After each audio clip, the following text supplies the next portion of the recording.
This is Democracy Now!, democracynow.org, The War and Peace Report. I'm Amy Goodman. The Trump administration has begun dismantling the Ocean Observatories Initiative, a network of more than 900 ocean floor sensors that collect critical data on marine ecosystems, ocean currents, and global climate data. The deep-sea sensors were installed a decade ago at a cost of $370 million funded by the National Science Foundation. The independent NSF board has since been dismantled by the Trump administration. The decommissioning of the sensors has already begun and is expected to be completed next year. Meanwhile, the Trump administration's push to expand deep-sea mining and loosen fishing regulations. The closure of the Ocean Observatories Initiative was recommended by the Heritage Foundation's Project 2025 playbook for Trump's presidency. Scientists warn the move will severely degrade efforts to monitor changing climate patterns and could negatively affect weather forecasting and extreme weather alerts. For more, we're joined in studio by David Helvarg, Executive Director of Blue Frontier, an ocean policy group, co-host of the Rising Tide Ocean podcast, and an author. His latest book is just out, Forest of the Sea, The Remarkable Life and Imperiled Future of Kelp. Well, we won't be talking as much about kelp today, David, though we hope to have you back on to talk about that. But right now, the dismantling of this nearly $400 million deep-sea sensor network. Talk specifically about what it means. Well, specifically, the Congress refused to allow the administration to defund this project for the last 2 years, so now they're disassembling it. And this is the cutting-edge eyes and particularly ears of science in the ocean. This was scheduled to continue as the most advanced system for understanding the deep ocean, the circulation of the ocean, the warming of the ocean. It's supposed to continue for the next 15 years at least. And as you stated, it was the Project 2025, the Heritage Foundation's overall plan for creating an administrative authoritarian state, which includes a strong focus on essentially developing the ocean for offshore oil drilling and for deep-sea mining, basically as a gas station and a garbage dump. And the result is, they said it was the instrument by which NOAA, the National Oceanographic and Atmospheric Administration, was promoting climate hysteria. And what they mean by that is accurate science that reflects the reality that the burning of fossil fuels is overheating our ocean. Last year, NOAA reported the ocean's been the hottest in recorded history going back to the 1880s. So we have these extreme marine heat waves that have huge effects on coastal hazards and coastal security. It's also 80% of the world's coral reefs were bleached last year because of the warming of the ocean. The kelp forests are the world's other forest crisis that's happening. We've lost over half the kelp forests that still are more extensive than the Amazon rainforest. And so we're in this crisis, and they're blinding us to understanding that crisis, because our understanding would direct us to rapidly transition off of fossil fuels, which are overheating and acidifying our ocean. And it's a scary moment. So scientists have warned that dismantling the system will severely degrade the accuracy of weather predictions and El Nino forecasts. Explain. El Nino is a periodical warming of the Pacific. It may, all the projections right now, or at least the predictions, are that it'll become more extreme than it's ever been this year, on top of which we're having a new wave of marine heat waves. The last marine heat wave that hit the West Coast basically destroyed 95% of the kelp forest in Northern California. And it impacts on towns like Fort Bragg, California. Fisheries collapse, tourism based on abalone diving, $30 million a year that was lost. The good news is people who were in conflict before, the fishing community, the tribes, the environmentalists, are all now trying to work together to restore the ocean. The bad news is they're coming up against an administration that's that only wants to drill offshore.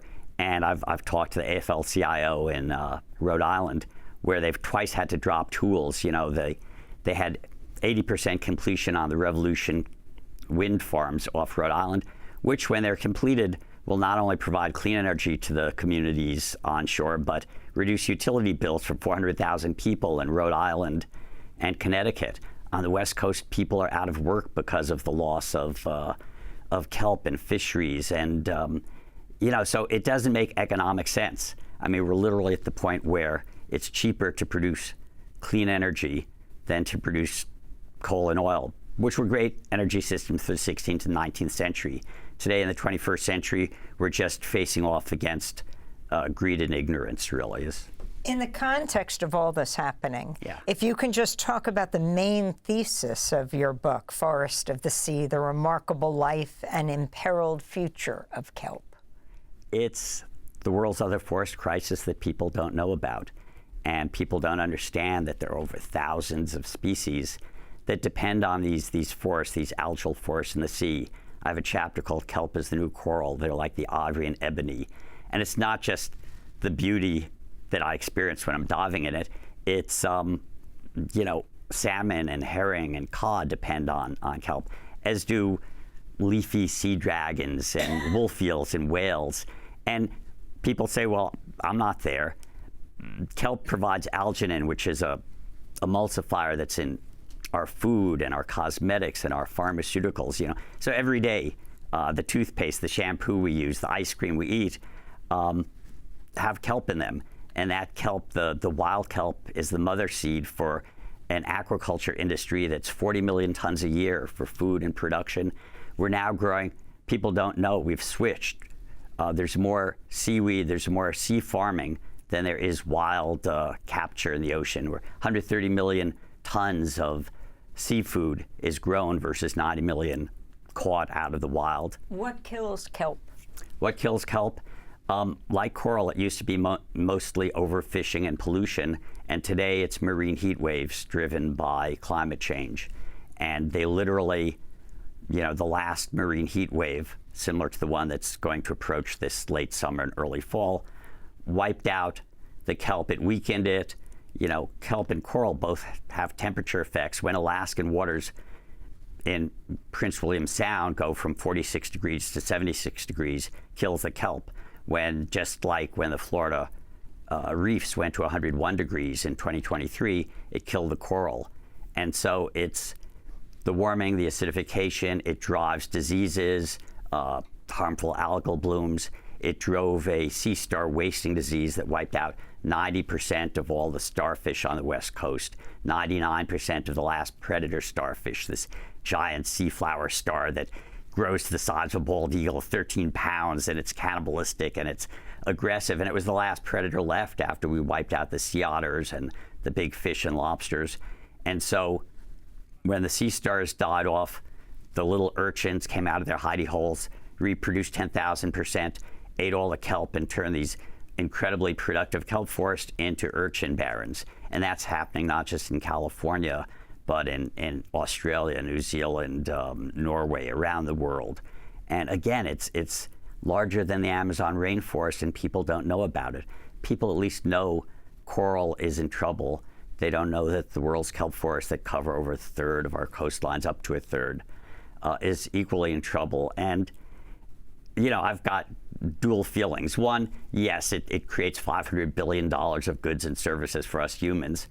But also it's just, when I'm down there looking up at the cathedral light with some curious harbor seal, chewing on my fins, it's otherworldly. I mean, we're literally spending $5 billion right now on the Aurora Clipper to send a probe to Saturn's moon to see if it has an ocean that might have life. And the Europa, moon might have an ocean. We have an ocean. It's full of life. It's at risk. And we need to better understand the other 71% of our blue marble planet to protect it and not to let a few greedy individuals and corporations destroy it. David Helvarg is author and also executive director of Blue Frontier. His latest book just out, Forest of the Sea, The Remarkable Life and Imperiled Future of Kelp. Thanks for watching Democracy Now! On YouTube. Subscribe to the channel and turn on notifications to make sure you never miss a video. And for more of our audience-supported journalism, go to democracynow.org, where you can download our news app, sign up for our newsletter, subscribe to the daily podcast, and so much more.